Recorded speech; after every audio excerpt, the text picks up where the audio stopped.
ሰላም ውድ የእግዚአብሔር ቤተሰቦች እንደምን አላችሁ? እኔ ደህና ነኝ፣ እግዚአብሔር የተመሰገነ ይሁን።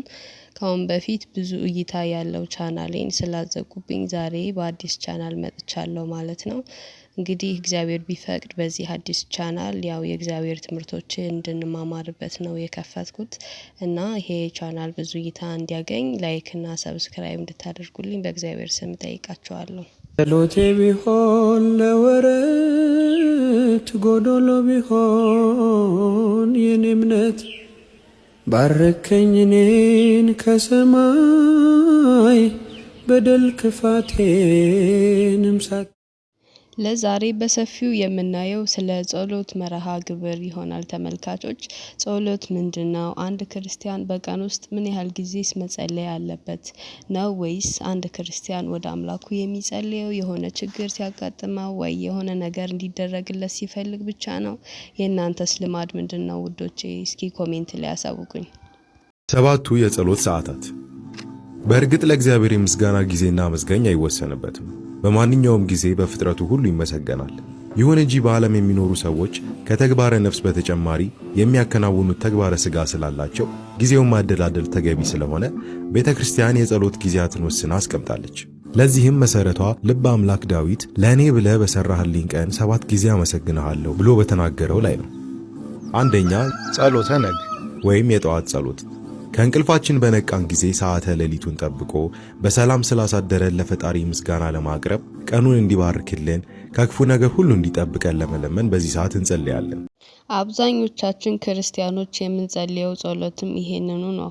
በጠዋት ተነስተን በሰላም ያሳደርከን አምላካችን ተመስገን ብለን ውዳሴ ማርያማችን ደግመን ወደ ስራ እንገባለን ማለት ነው።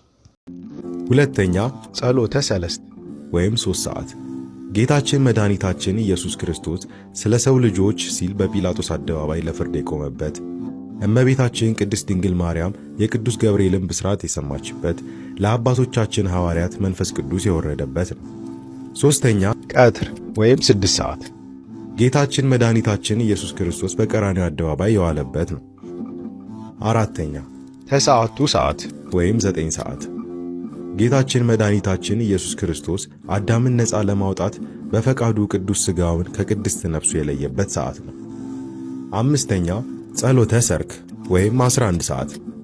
ጸሎቴን እንደ ዕጣን በፊትህ ተቀበልልኝ፣ እጅ መንሳቴንም እንደ ሰርክ መሥዋዕት ትሁን። ጌታችን በአካለ ሥጋ ወደ መቃብር የወረደበት ሰዓት ነው።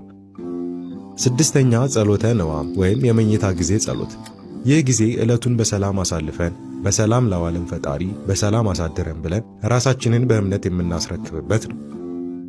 ይህንን ጸሎት ጸልየን በምንተኛበት ጊዜ ምኝታችን ሰላማዊ ከርኩሰት መንፈስ የጸዳ ይሆናል ማለት ነው። በዚህ ጊዜ ጌታችን መድኃኒታችን ኢየሱስ ክርስቶስ ደቀ መዛሙርቱን በጌቴሰማኒ ጸሎት ያስተማረበት ነው። 7ኛ መንፈቀ ሌሊት ወይም እኩለ ሌሊት። ቅዱስ ዳዊት ስለ ጽድቅ ፍርድ በእኩለ ሌሊት አመሰግን ዘንድ እነሳለሁ በማለት ይህ ሰዓት ከእግዚአብሔር ጋር የሚነጋገርበት እንደሆነ ገልጿል። ጌታችን የተወለደበት ሰዓት ነው።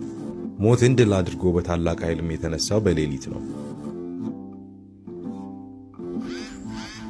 ነፍሱን ይማረውና ድሮ አያቴ ይሄንን ጸሎት ሁሌም ነበር የሚጸልየው። በጣም የሚገርመው ፓርቲ የትኛው እንደሆነ ታውቃላችሁ? ምንም አላርም ሳይሞላ ግን ሁሌም ሰዓቱን እየጠበቀ ነበር እየተነሳ ሲጸልይ የነበረውና የድሮ ሰዎች ምን ያህል ለእምነታቸው ጠንካራ እንደሆኑ አያችሁ አይደለ?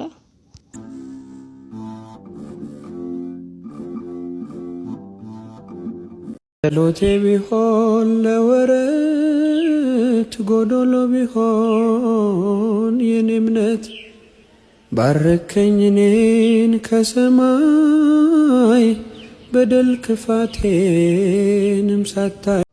ውድ የእግዚአብሔር ቤተሰቦች ለዛሬ ይዤላችሁ የመጣሁት ቪዲዮ ይሄንን ይመስል ነበረ። ጥሩ ቁም ነገር አግኝታችሁበታል ብዬ ተስፋ አደርጋለሁ። ቀጣይ በሌላ ቪዲዮ እንገናኛለን። እስከዛ ሰላም ቆዩልኝ። ቀባኸኝ ጠርተኸኝ ከዱር ሰጠኸኝ ከፍ ያለ ወንበር ሳይኖረኝ አንድም በጎነት ባረከኝ በእጅ በረከት። እኔ አንተ ቤት እኔ አንተ ፊት የምቆም ሰው አይደለሁም፣ ግን ፍቅር ለዘላለም የሚመስል ማንም የለም። ግን ፍቅር ለዘላለም የሚመስል ማንም የለም።